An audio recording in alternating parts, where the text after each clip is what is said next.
The 18 Strong Podcast, episode number 154 with Jon Stabler from GolfPsych. The 8 personality traits, the 8 champion traits, is it. That's the commonality. Survival of the fittest determined those traits. Welcome to the 18 Strong Podcast, where you get direct access to the world's greatest experts on training harder, practicing smarter, and playing better golf. Now, here's your host, Jeff Pellizzero. Hey, welcome to the 18 Strong Podcast this week. I'm your host, Jeff Pellizzero, and it's our mission to bring you some of the best professionals in the business, in the world of golf, to help you get stronger on and off the course. And that's physically, that's mentally. And this week, we are definitely talking about the mental side of the game. And we have Jon Stabler from GolfPsych.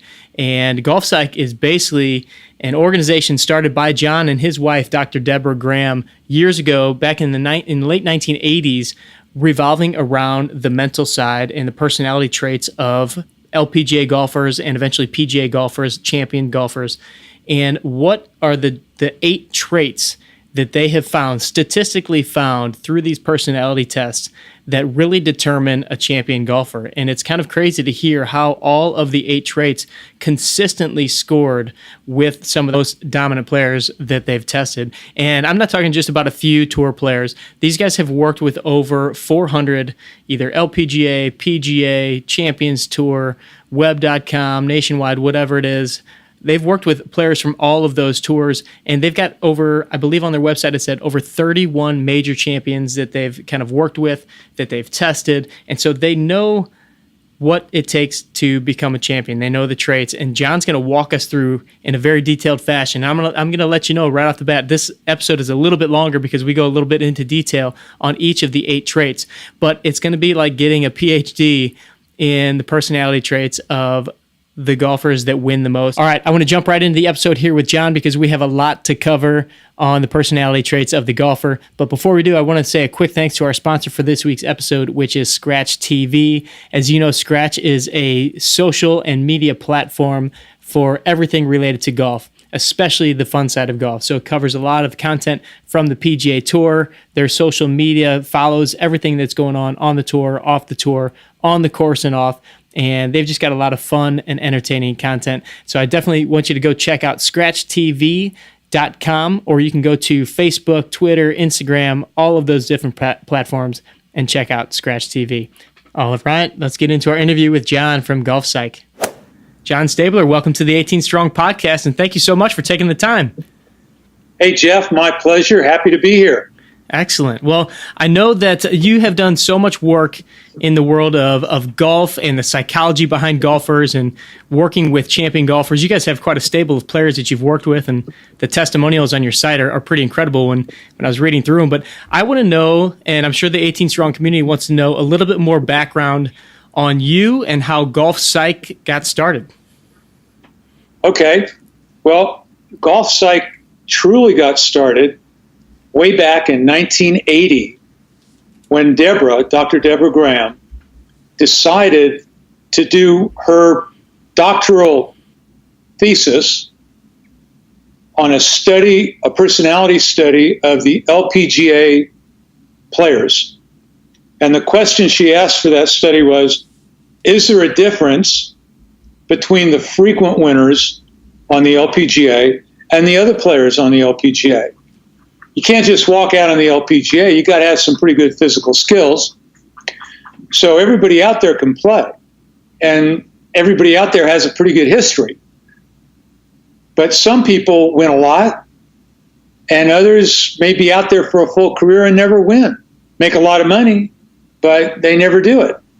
So her question was, is there a difference? And she was able to get the LPGA players, and with incredible luck, she got Carol Mann, who is an LPGA Hall of Famer. She met her and her husband at the time, who was a teaching pro, and she said, this would be really good for the LPGA. Nobody pays any attention to us. You know, this would be good. We'll get together and we'll see if we can learn something really interesting. And I think it'd be good for the LPGA. So she encouraged the other people on tour to participate in the study. Deborah chose a personality assessment tool called the Cattell 16PF, which is a personality factor inventory developed by Dr. Raymond Cattell, who's kind of the father of the whole personality assessment industry. So Deborah got the players to take the assessment. It only takes like 40 minutes to do it. And then she compared the results. She grouped the results based on the players' records. So she had a group of frequent winners.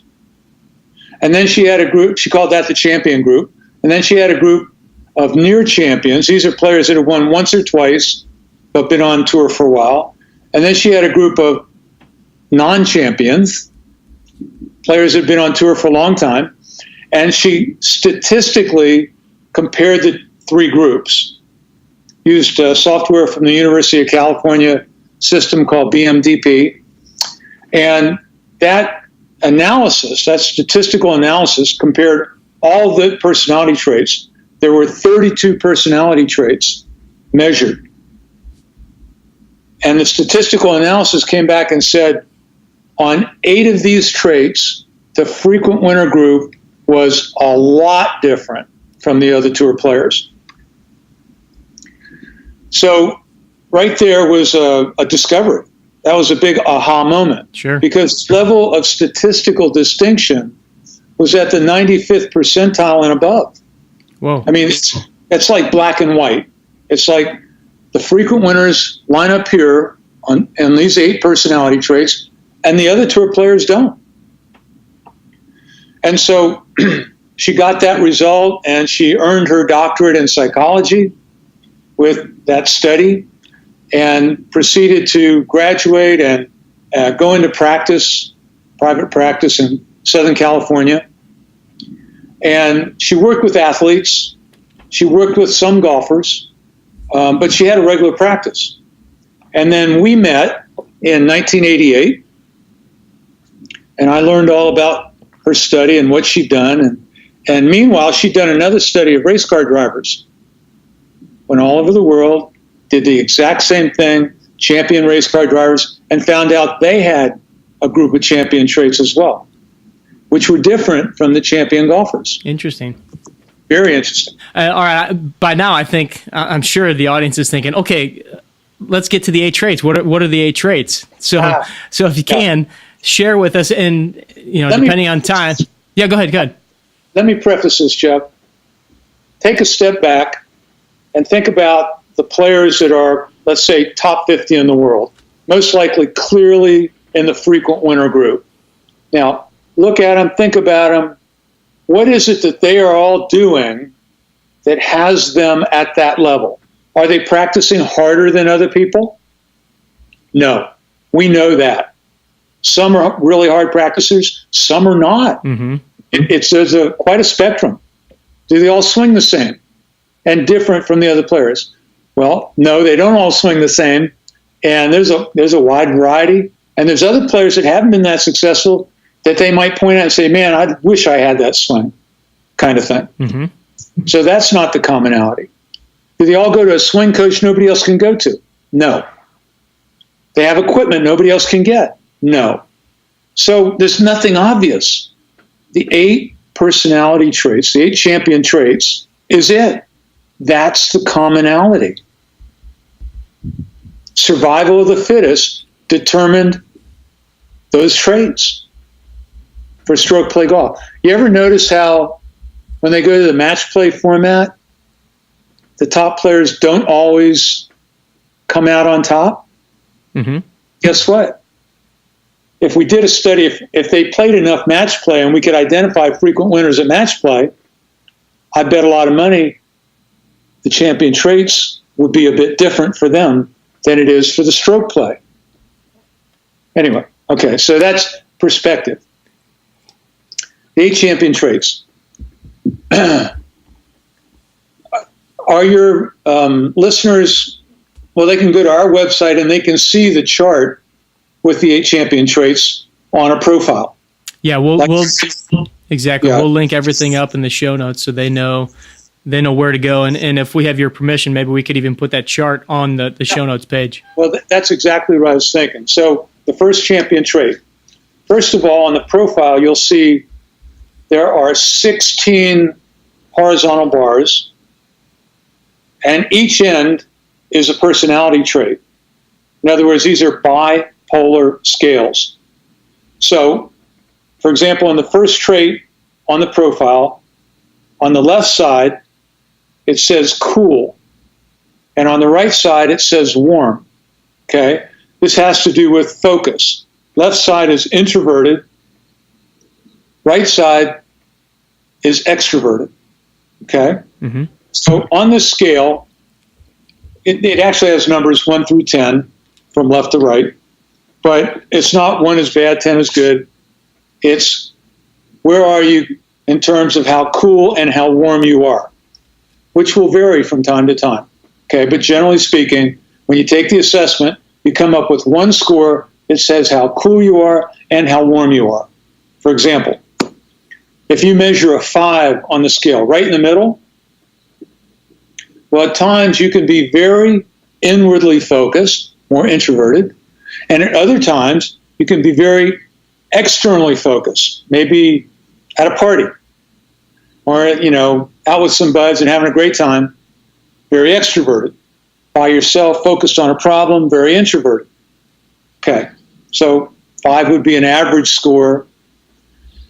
What we found with the studies, and remember we have 3 studies, is that the frequent winners lined up 3-4 on this scale. That is slightly to clearly above average on the introverted side of the scale. They were not a 1 on the scale, extreme introverts. A 1 on the scale would have the ability to focus incredible and block out everything around them. Well, that sounds pretty good. And honestly, in our work, we haven't found big problems with that side of the scale. We just have to make sure they're focused on the right things. But on the other side of the scale, on the more extroverted side, this is where the challenge is. If the player, an individual, is more extroverted, then they're more aware of what's going on around them, just naturally, okay? Which means it's harder to stay fully focused in the golf shot. Mm-hmm. Now, when anybody goes up the arousal scale, which is another one of the champion traits, when anybody goes up the arousal scale above optimum for performance, that first score, focus, cool versus warm, is affected. And most everybody becomes more aware of what's going on around them as they go up the arousal scale. Okay? So if you're a 5 or 6 on the scale, we know it's going to be worse when you're trying to compete, harder to focus. Okay? So now we start to understand how people operate and why they operate the way they do. Why some people can focus great. So mental routine could be a subject for a whole nother podcast. Yeah, I was going to say, maybe if we could, let's kind of touch briefly on the rest of the 7, and then maybe we can pick like one and just dig a little bit deeper on maybe kind of what you guys do or how you work with a player, maybe on this narrow focus or one of the other traits. Okay. The second trait is called concrete versus abstract thinking. Okay? Concrete on the left, abstract on the right. And the studies showed the frequent winners to be in the 5, 6, 7 range. That is average to slightly above average on the high abstract side of the scale. Now, most people don't understand what those words mean, concrete versus abstract, very quickly. A concrete style thinker is somebody who has a more linear style of thought. This thought leads to the next thought, leads to the next thought, and they kind of plod along. They go pretty far. Einstein was a concrete thinker. He took that train further than anybody. We're still finding out he was right, which is pretty amazing. But on the high abstract side, these are the people with busy minds, multiple trains going on. So On that side, they can consider all the variables and all the possibilities. On the concrete side, they're going to see one way, and that's going to be it. And they may from time to time, not always, they may from time to time miss a variable in making their decisions, okay? So they might hit the shot really well, but they picked the wrong shot. Right. Okay? On the high abstract side, these folks have a hard time making a decision, especially when they're higher on the arousal scale. Okay? So paralysis by analysis is exactly what that's about. You only have so much time to make a decision. And if you go into the golf shot with two different possibles in your head, like, should I hit it high or should I hit it low? Should I cut it? Should I fade it? And a lot of players are still thinking about that over the ball, which in our language means they're not fully committed. They don't know what they're doing. Left brain's still working way too much. And left brain is a lousy golfer. Okay? Left brain is not athletic. You want to make yourself clumsy, operate left brain. Okay? And unfortunately, that's where most golfers are today. Okay. So, how we work with this one quickly? Concrete, we ask to do a checklist. 5 or 6 questions you got to ask before every shot. Answer those questions, okay? That way they'll cover most of the variables and they'll do fine. The high abstracts, we ask them to go with their intuition. First impression. Don't keep reading it. Don't keep second guessing. Listen to your gut. Go with it. Stick to your game plan if you can, okay? And that's how we deal with it. So for the abstracts, it's almost like you got to reel them in a little bit. In the concretes, you got to open them up to some different possibilities. Exactly right. Okay. Exactly right. And what we find in golf is the concretes play the simpler courses better. Simpler, easier courses, wide open courses, they play well. The high abstracts play the tough courses better. Greens with lots of undulation, narrow fairways, wind blowing, because it gives them stuff to think about, and they can handle it, and they can make a better decision. Okay? Makes sense. That's how it manifests. That's what happens. So, was that good on abstract? Yeah, concrete? That was great. Okay. The third one is called emotional stability. On the left side are emotionally reactive, and on the right side are emotionally stable. The frequent winners on all 3 groups, all 3 studies, lined up on a 7. They all came in on 7. That is above average on the emotionally stable side. Now, kind of makes sense. We don't often see those people out there throwing clubs or getting totally upset. They're pretty calm and collected most of the time when you're watching. So in our work, we haven't found any problems with people that measure more emotionally stable than the frequent winners. No issues for golf. In fact, I personally consider 8, 9, 10 champion scores. Very happy to see those come out in an assessment. The left side of the scale is much more problematic. And the problem is, when you experience your emotions, good or bad, you release chemicals in your system. And those chemicals are uniformly bad for your golf. They have all kinds of impacts. Your big muscles tighten a little bit, which obviously affects your ability to swing. Your fine motor skills are blocked a little bit. Your touch and feel is diminished. Skills you need for short game. Your intuition isn't going to be as good. Your focus is going to open. Okay? And that's all happens with just a little chemical. If you lose it, release a lot of chemical, hoover the club, it's going to be some time before you recover. which means you're probably going to have to play another golf shot before you've recovered. So first of all, if you know you've reacted, then the next choices should be more conservative, not defensive, more conservative, okay? Because your golf skills are not as good as they just were. Oh, interesting. Before the reaction.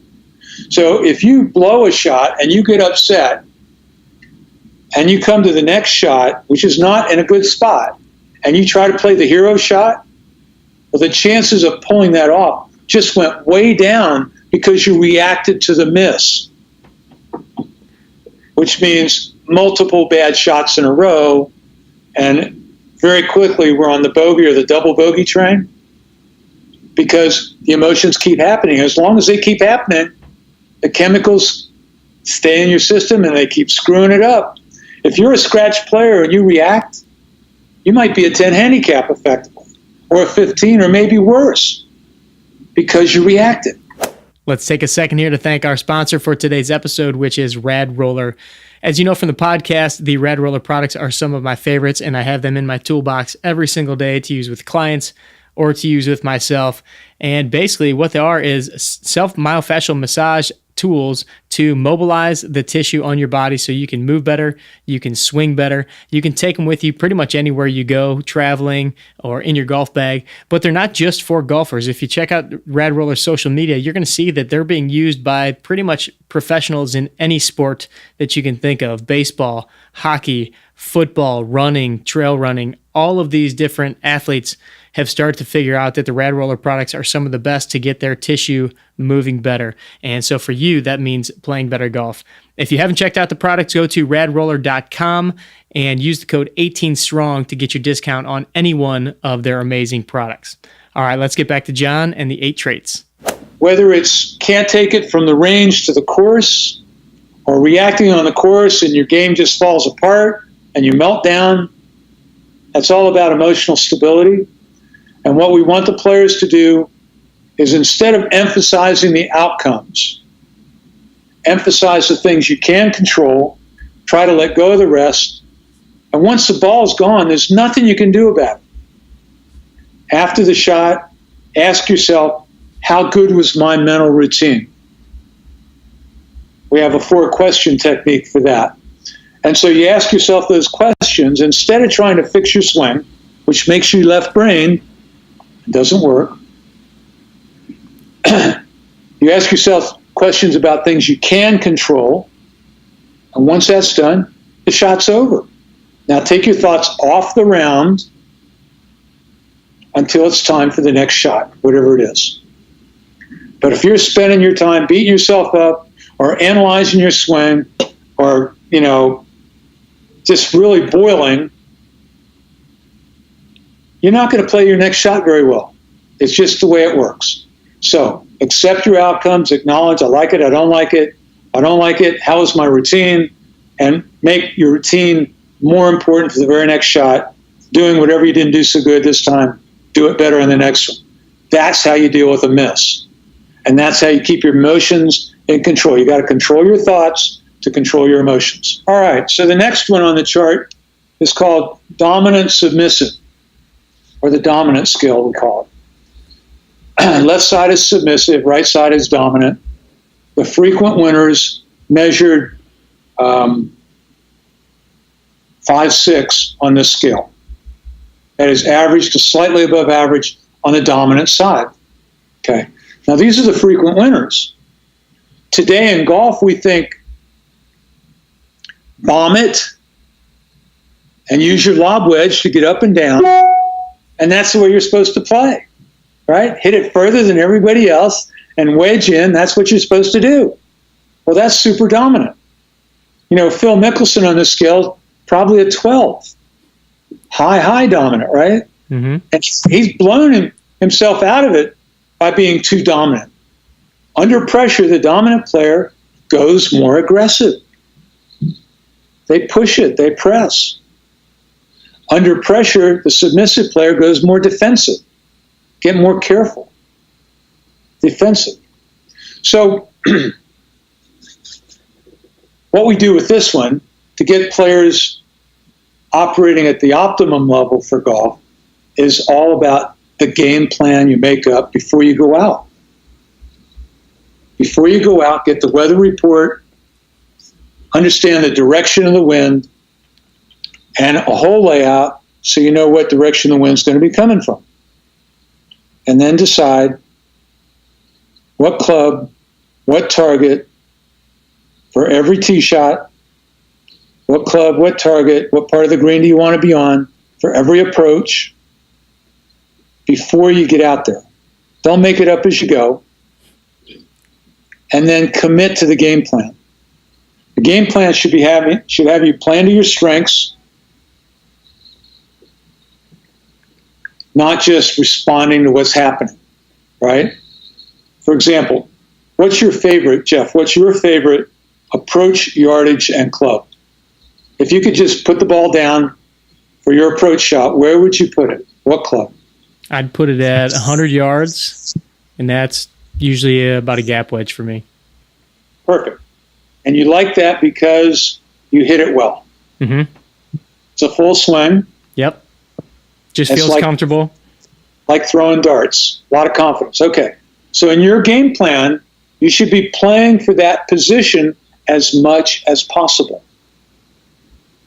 So when you come up to that 340-yard par 4, what are you going to take off the tee? My driver, right? Oh, of course. Which is what most players do. Right. Because it's a par 4. Right. But your driver is going to put you in there where you've got 60, 70 yards left, which is a touchy-feely something,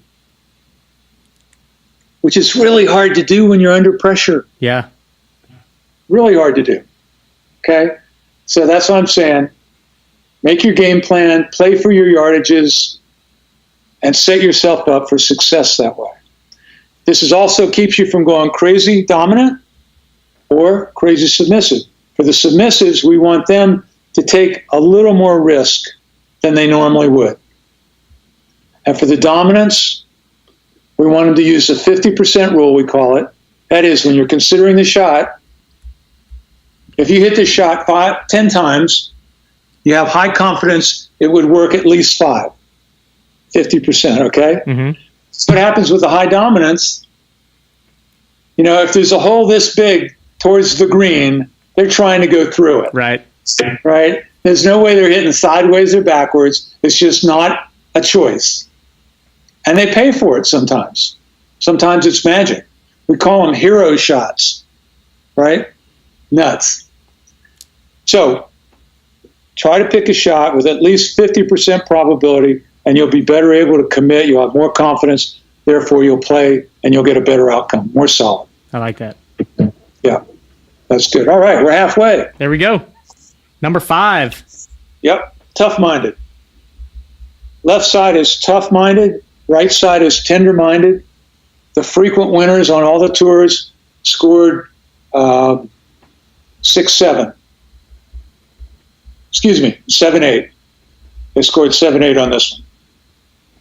That is, they're clearly more tough-minded than the average person. Tough-minded means logical, practical, unaffected by stuff. They're not problems. They're challenges out there on the golf course. They can handle it. The greens are bumpy. The attitude is everybody's got to putt them. That's tough-minded. Wind's blowing, great. I like the wind. I can play in the wind. That's tough-minded. On the other side of the scale, tender-minded, going, oh, man, I can't do this. These greens are so slow, I just can't get it to the hole. Well, they're toast. Might as well not be competing. Or they're saying, these greens are so fast, I can't read them, they're too fast. So tender-minded just doesn't work very well on the golf course. Tender-minded is also caring of others. Tough-minded is selfish and self-centered. Okay? So our instruction, our coaching is, on the golf course, it's okay to be selfish and self-centered. Care about your game. Don't worry about them. Even if they're melting down, your best buddy's screwing up. Don't worry about it. Okay? Be their buddy when you're done. Mm-hmm. Help them out when you're done, but not when you're competing. Okay? Tender-minded, the good news is they don't have to be everybody's friend. Tell them it's okay on the golf course. Focus on your game. Accept what happens, et cetera, et cetera. They can be tough-minded for a while, right, to get through a round of golf. Sure. And they need to be. So, and that one's that easy. Okay? Cool. That's simple. And then we have self-assurance. Now, you would think the frequent winners would measure really high on this scale. On this scale, self-assurance is on the left and apprehensive is on the right. Okay? That's the spectrum. The studies showed that the frequent winners were 3-4 on the self-assured side.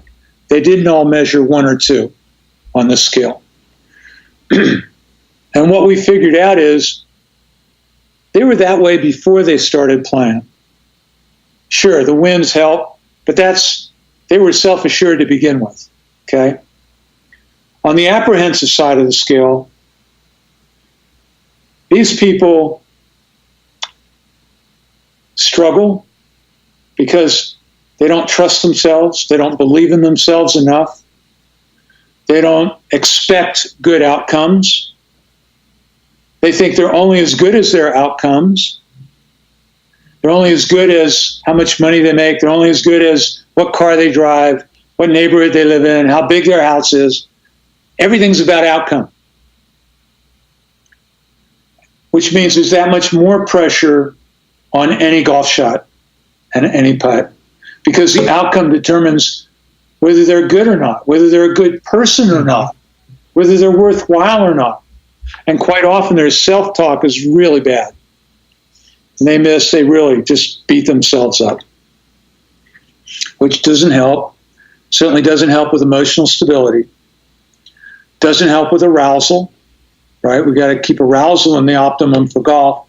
And that apprehensive score just makes it really tough. So, of the 8 champion traits now, with lots of experience, I have to say this is the most important one. Whenever I get a profile back, it's the first trait I look at, because that tells me how easy or hard this is going to be. Now, it doesn't mean if you're apprehensive to forget it. We can work with it. It's just going to take more effort.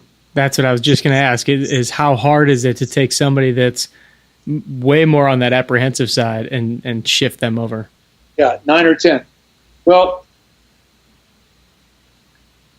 it's not easy, okay? But I almost don't care where you are on the scale. It'd be better to be more self-assured.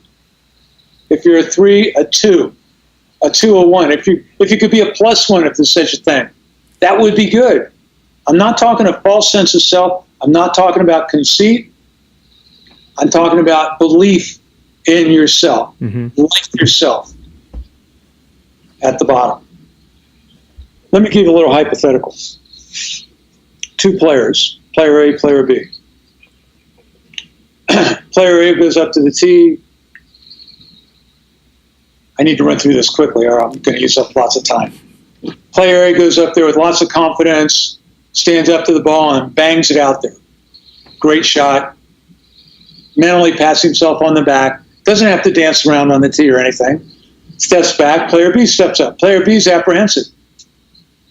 Player B's looking out there and going, oh, man, I haven't been hitting my driver very good. I got to make sure I do this, make sure I do that. I hope it works.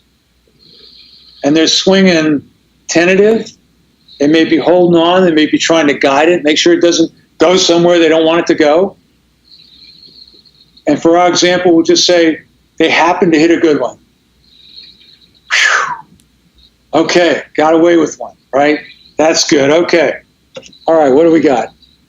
All right, long iron into the green. So player B's thinking, long iron, I haven't been hitting my irons very good. You know, I could screw this up. player A, the confident, self-assured one's going, fantastic, I'm in position, I got this shot, looks like a nice little draw, I like that shot, I'm ready, walks up to that shot, hits it great. Player B, full of anxiety. Let's say they hit it good, for example, by accident, okay? They both get up to the green. Ball's, 12 feet. Not bad, right? Par 4, on the green in 2, 12 feet. This is an opportunity. But you know what's happening mentally. This is where we score, right? So the self-assured guy, he's reading it, he's getting satisfied with his read, and now he's relaxing, waiting for his turn. And when it's his turn, he walks up and he does a good routine, and he rolls the ball, and he likes it, whether it goes in or not. He likes the way he rolled it, he likes how he handled it, and if it doesn't go in, he says something like, I guess I didn't read it quite right. These greens break a little more than I thought, or whatever.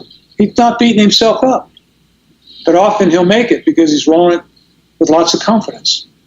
And the apprehensive players over the ball thinking, I got to make this. If I don't make this, he's going to pick up a shot on me, da-da-da-da. And I haven't been making these lately. And be careful and aim careful. And that's making you very left-brained, which is bad for putting. And so the likelihood of missing it, not lipping it out, missing it ugly, just went way up. Mm-hmm. So he's very likely to miss it because of the thought process, because of that apprehension.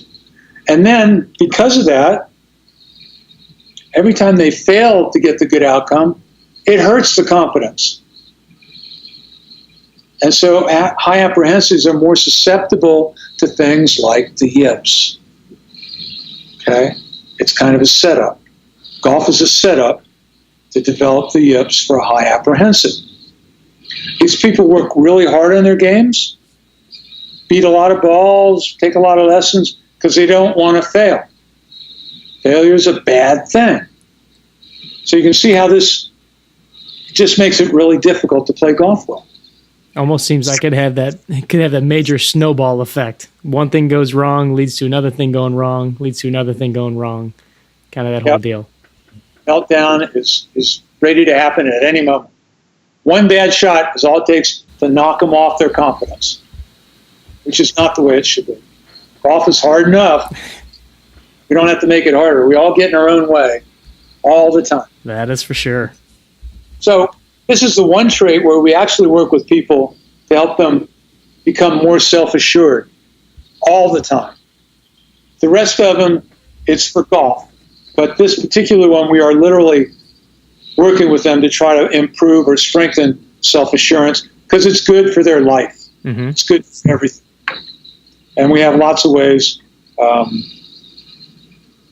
don't want to just throw out pop psychology stuff on this one, so I'll just leave it at there's lots of books, and good psychologists like Dr. Graham can really help people if they want to work on that seriously.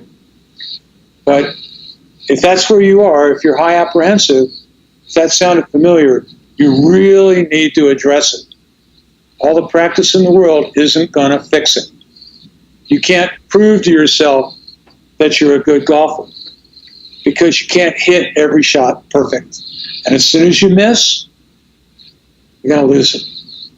Right? Yeah. So, yeah, I can see that plays into everything that we do, our careers, our fitness, our health, everything. Exactly right.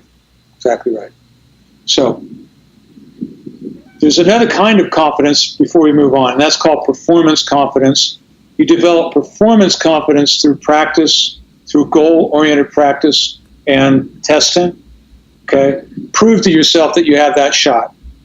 Prove to yourself that you have that, you're good with the driver or you're good out of the sand. Prove it. Don't just feel like you are. Test yourself. We'll call it skills testing, and prove it. So that when you're deciding what shot to play, you have that knowledge and that performance confidence to help you make a decision and get fully committed to the shot you're going to play. But that's different from self-assurance and apprehensive. Okay? Makes sense. Yeah. All right. The seventh champion trait is called self-sufficiency. On the left side of the scale is group-oriented, and on the right side of the scale is self-sufficient. The frequent winners measure 7-8 on this scale.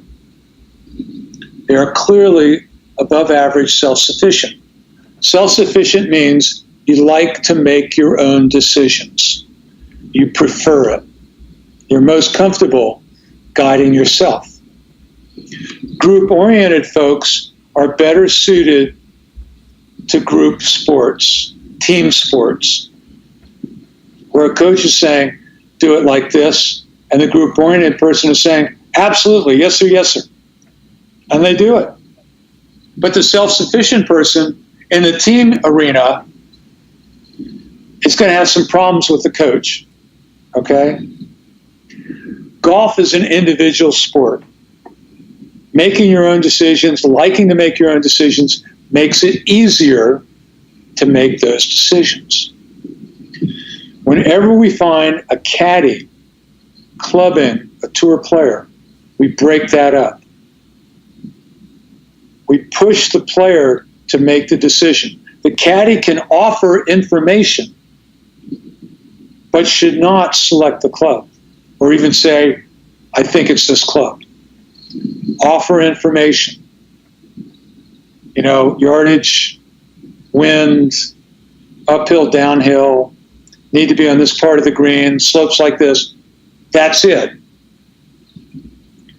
The self-sufficient player's got to take that information from the caddy or just from their own calculations and make the decision, because they'll be better able to commit to it, which means they're going to be better able to play it. Mm-hmm. Of the 8 champion traits, this is probably the easiest one to work with, to get right. And just an aside here, over and over and over, we find high school and often college coaches telling players what club to hit. And it is absolutely wrong for them to do that. They sit on the par 3 and they say, it's this much yardage, your teammate hit this, I think you should hit that. And it's absolutely bad coaching. They shouldn't be doing that. Likewise, parents, husbands and wives, no way should you be telling the other player what club to hit.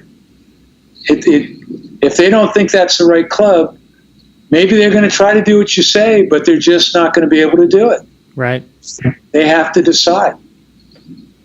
So I would imagine there has to be that comfort level between them knowing what I picked is what I feel, what I feel comfortable with, the way that I see this shot, as opposed to the way that my dad sees the shot as a 13-year-old kid or something like that. Right. And so often, junior golfers, a substantial percentage have overbearing parents. And that parent's along watching, and that parent's very invested, because junior could get a college scholarship if they play really good. And how junior plays is going to let me, boast a little bit at the club or with my friends or whatever. So they're very invested, and they want junior to do well. And when players are younger, they don't have the experience, so they'll make the wrong decision. And if the parent beats them up about it, man, they're doing absolutely the wrong thing.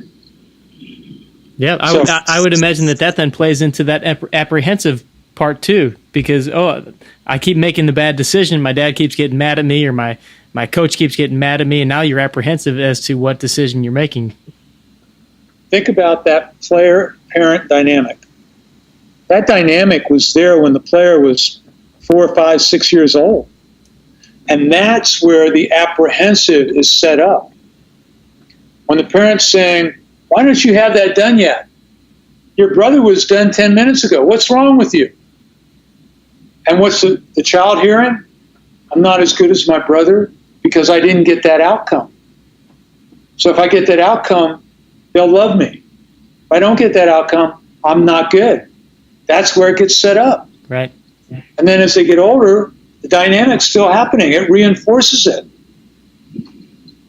The parent wants to help them, wants to get them to do well with criticism, but it's the wrong way to do it. So they actually hurt the potential future rather than help it. Sure. We've seen that over and over. We had, I'm not going to name a name here, but we've run into a number of situations where the parent, the dad, is still hyper involved with the daughter who is now playing on the LPGA. You can probably think of a few. To the point where some of the dads are on the bag. And they're literally telling their daughter what to do. And she's 23 years old. Mm-hmm. She's made it out in the LPGA. She's making money. And dad's still telling her what to do. We break it up. We get dad off the bag, get him out of the management, because she's got to make the decisions.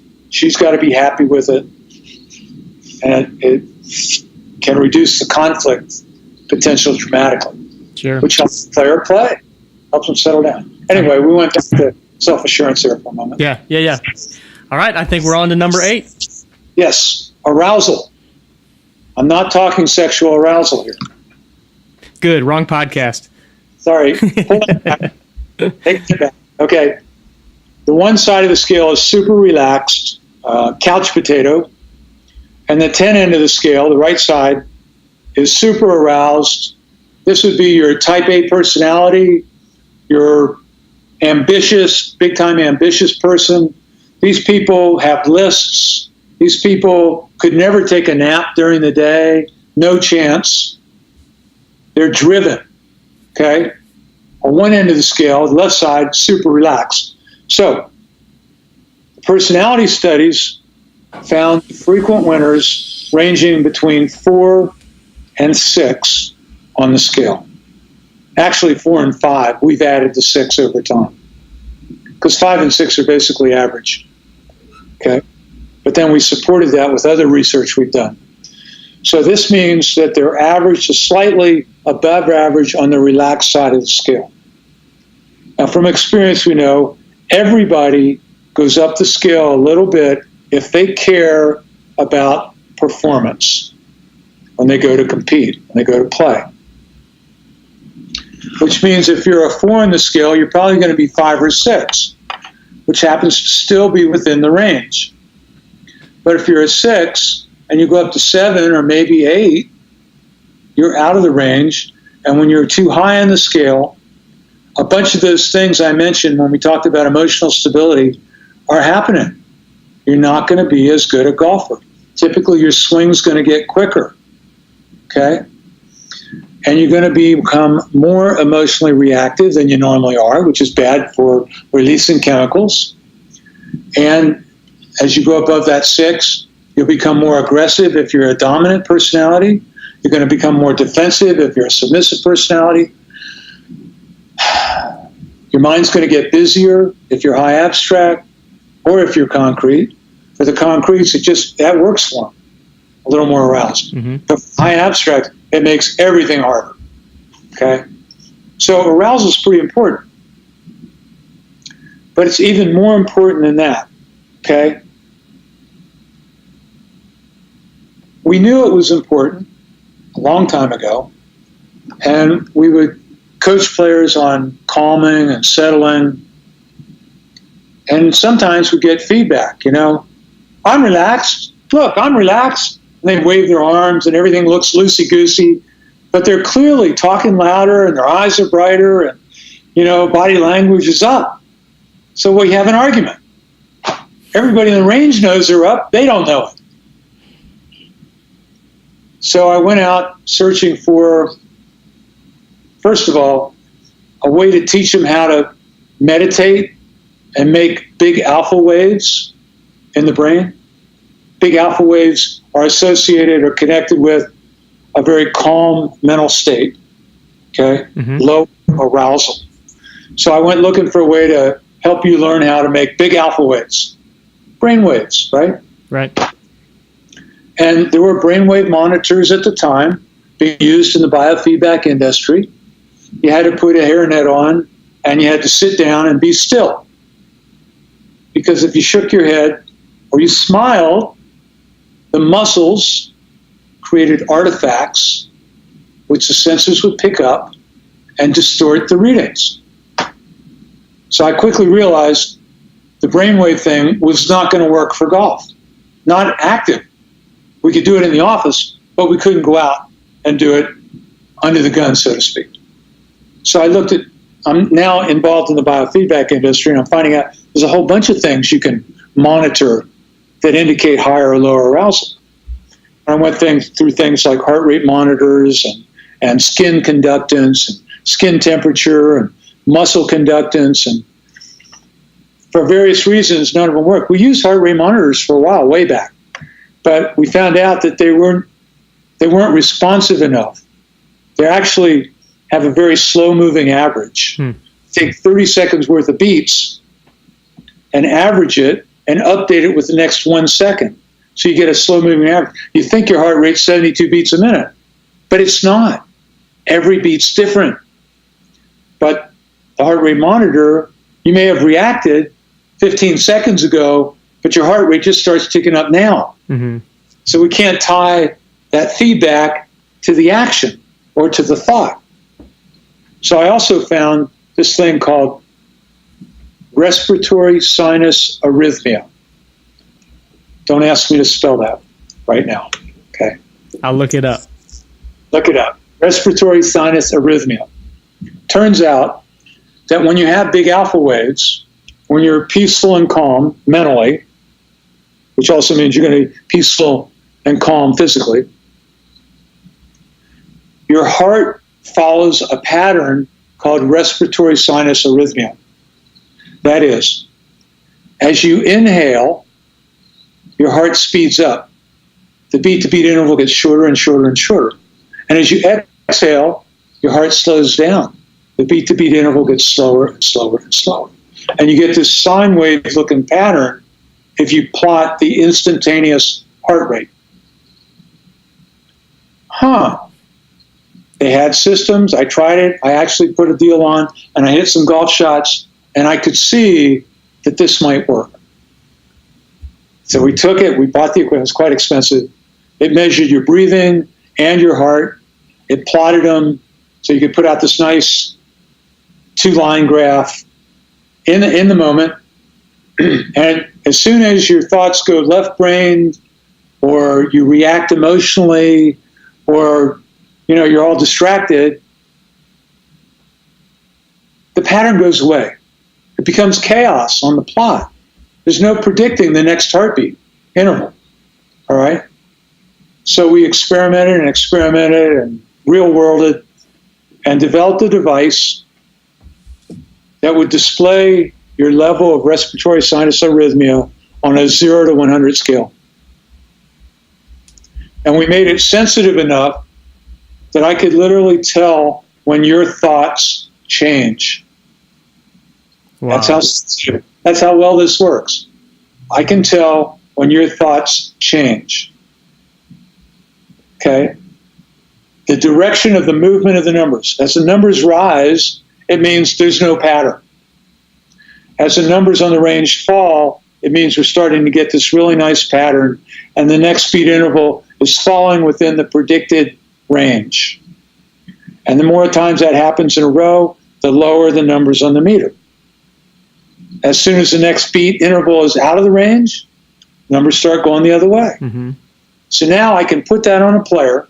We call it a Mind Meter, and the latest iteration, Mind Meter Pro, and I can tell whether you're in the right place or the wrong place mentally, whether you've got optimum arousal or not, while you're playing the golf shot or putting. We can now help players figure out whether they're operating correctly or incorrectly mentally.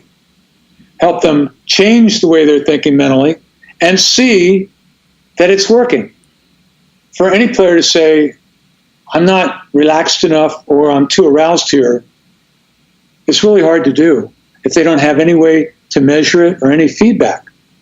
The difference between 4 and 6 is a little bit subtle. It's not graphic. You know when you're a 10 on the scale or 100 on the meter because you're up. Mm-hmm. You're charmed. It's obvious. But below that, we never trained in our lives in school. It's just shut up and sit down. They don't tell you how to quiet your thoughts and calm yourself. They don't teach you how to breathe. Yeah. Yeah, it's interesting. I've seen so much of a shift, it seems, in the past several years. And I think a lot of it has to do with the technology kind of stuff that you're talking about, that it's almost like the more technology we have, the more we're kind of getting deeper into how the mind affects the way that we perform and what we're doing on the course. And I think it's a kind of a neat thing to see. And it's one of the great positives of all this technology that's coming out. What's the best way? Can people go on and actually take this via the website, take the personality test? Yes. And see their scores? And how long does it take, did you say? Okay. We have several products on the website. The personality assessment has 185 questions. It'll take them 30 to 40 minutes to do. And from that, within a short time, they will get a report back with their scores, like we just discussed, and recommendations on each of the 8 champion traits, with techniques included. Okay, so it's cool. Full, personalized, your own customized mental game guidebook for you, right? Wow. Based on the 8 champion traits. So, right now you could go to the website, buy it, take it, and within a couple hours you got stuff to work on that is right for you. And we also have another thing called the mental skills assessment, which is less expensive. And what it's measuring is how good your mental routine is, how good you are at managing your emotions on the course, how good you are. In other words, it's all golf questions. And it says, and it's broken into 8 areas, but it's not the 8 champion traits. And it gives you a report back with some quick fix kind of suggestions, as well as longer term suggestions on how you might improve your mental routine or how you might improve your game plan kind of thing. Awesome. Right? So that's also available. 111 questions, only takes about 15 minutes to do. Okay. And it's not invasive. There's no real psychology going on with that one. Right. And if they want to dive deeper into the 8 traits, you guys have a book, the 8 traits of champion golfers as well. Yep. Yep. Go on Amazon or one of the online bookstores and get that. You can get it cheaper there than you can from me. Okay. Jon, I can't thank you enough, man. This has been such a deep dive into so many parts of the game that I think are kind of missing for most of us. Most of us go out, we hit balls. We talk a lot about the fitness side here, but the mental piece is so much. I think it's so overlooked in many situations. And to be able to chat with you and the success that you guys have had with all of your players, I do have 2 quick questions that I got to ask you, or the listeners would be disappointed.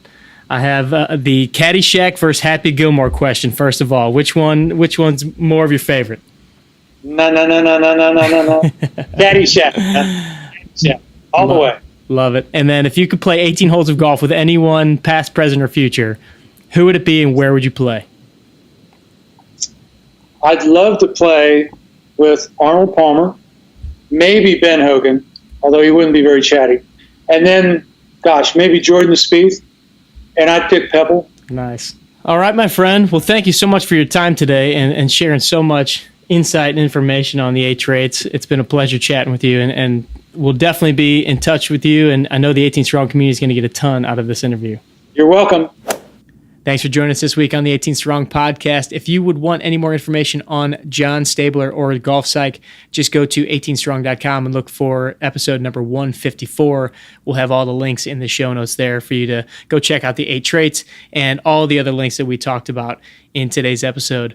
I also want to say another quick thanks to our sponsors, Scratch TV. Go to scratchtv.com to check them out, and the Rad Roller products, which you can find at radroller.com to get some of the greatest soft tissue myofascial products out there. And of course, if you have any questions for us here at the show, or you just want to join in on the conversation, come join us on Facebook in our private group, the 18 Strong Movement, where we're always up for answering questions and getting to know you, the listeners of the show. Thanks again. We'll catch up with you again next week. Train hard, practice smart, and play better golf. Thanks for listening to the 18 Strong podcast at www.18strong.com. And remember, train hard, practice smart, and play better golf.